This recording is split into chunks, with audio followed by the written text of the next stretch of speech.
je commence.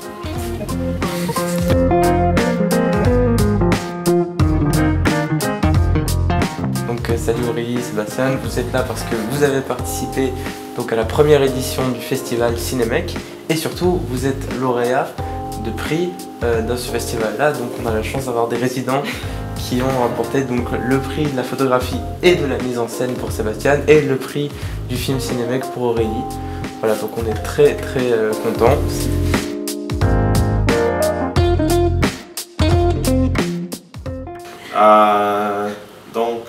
Oui, moi j'ai étudié en sciences politiques récemment, mais j'ai fait mon cégep en cinéma. Et à ces moments-là, j'ai eu l'occasion de faire mon projet final, mon projet de graduation. C'était assez libre et j'ai décidé de faire Overground. Et Overground, c'est un film expérimental. Et c'est un film qui est qui fait penser aussi à des films d'horreur, à des films des monstres, un peu. Et où les monstres, ce seraient les buildings, les bâtiments qui sont construits partout à Montréal et partout dans le monde, dans les plus grosses villes du monde. La crise du logement, c'est un problème qui est vraiment pressant et qui continue à se répandre. Donc, mes premières observations de ça, c'était en 2018.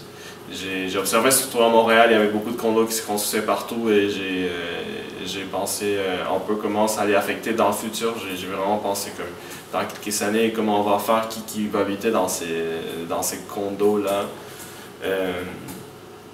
Finalement, la plupart des condos sont vides. Et donc, ces buildings, ça sert juste à prendre l'espace et à faire plus d'argent aux spéculateurs qui achètent ça. Et ça empire les conditions de vie pour les gens qui habitent autour parce qu'ils s'en rendent tout plus cher. Et c'est un problème assez complexe. Donc c'est un peu ça qui m'a amené à faire ce film-là. C'est un film que j'ai fait complètement tout seul parce que c'était... j'avais pas besoin en fait d'une grosse équipe pour filmer tout ça. J'avais pas les ressources non plus. Et j'ai fait de la musique moi-même. C'est la première fois que j'avais fait toutes les sons par moi-même. Et ça a été vraiment la partie le plus le fun. Parce que oui, j'avais déjà expérimenté avec la caméra, faire essayer des différents angles et tout ça. Mais pour la musique, ouais, c'est moi qui l'ai fait 100% et ça a été vraiment le fun. Donc, moi, mon parcours, en fait, cégep, je suis quelqu'un qui touche vraiment à tout. J'ai fait un double deck en sciences de la nature et arts visuels. Après ça, je savais pas trop dans quoi aller, mais je savais que je voulais continuer en art. Je suis allée voir un orienteur, il m'a dit « tu as besoin d'un défi ». Donc, il m'a envoyé en animation à l'Université Laval. Donc, le Jardin d'ombre, le film que j'ai présenté, c'est un projet qui a été fait en équipe de 5 au cours de ma dernière année de bac. Puis, en fait, le but derrière ce film-là, on voulait pour notre film de graduation avoir quelque chose qui nous permettait d'explorer beaucoup de styles visuels, d'avoir vraiment des belles images. Mais on voulait quand même que ça se suive un peu. Fait qu'on a construit ça un peu comme un genre de conte de fées, mais laissé très ouvert.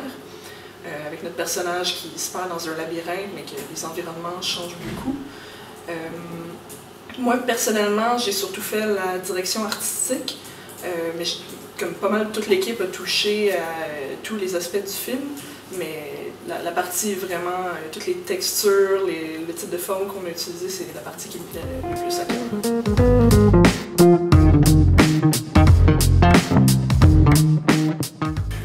Ok, donc moi j'avais mes inspirations au moment de la création de mon film très claires.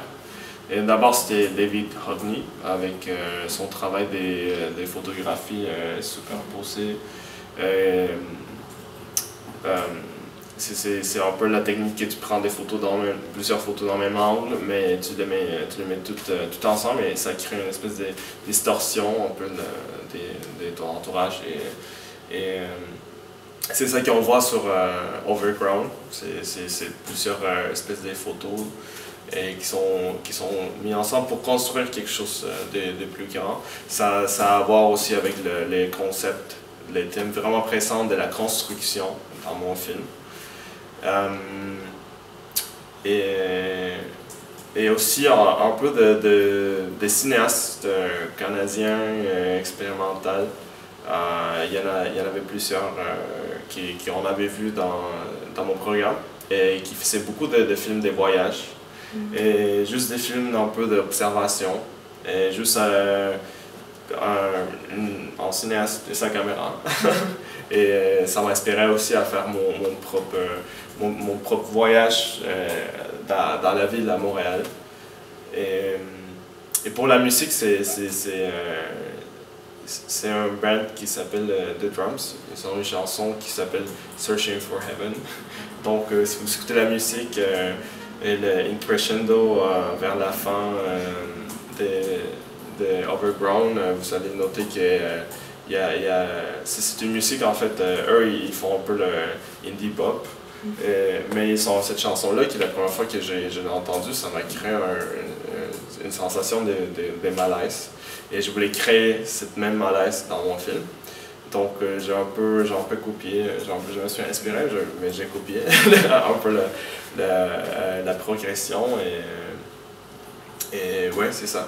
Je suis vraiment très content de voir ça tout ensemble dans mon film.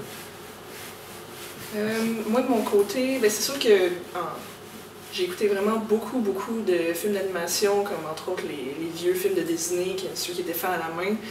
Je trouve ça vraiment une belle qualité au niveau de l'image. Mais aussi, plus récemment, je trouve qu'il y a beaucoup de trucs intéressants qui se font, surtout dans l'animation japonaise. Tu as par exemple Satoshi Kon avec Paprika, qui est un de mes films préférés, mais tu as aussi Masaaki Yuasa, qui ces temps-ci fait des trucs quand même assez éclatés, qui souvent, comparé à beaucoup d'animations japonaises, ont l'air de relever un peu plus du domaine des beaux-arts que de l'animation en tant que telle. Fait que je trouve le mélange intéressant. Puis sinon, parlant de beaux-arts, en général, je suis quelqu'un qui aime beaucoup la couleur, mais je pense que le mouvement qui m'inspire le plus à ce niveau-là, c'est les plasticiens. Comme le mouvement qu'il y avait eu au Québec, je sais pas, il y a quelque chose dans la façon dont on jouait avec ça qui m'intéresse vraiment.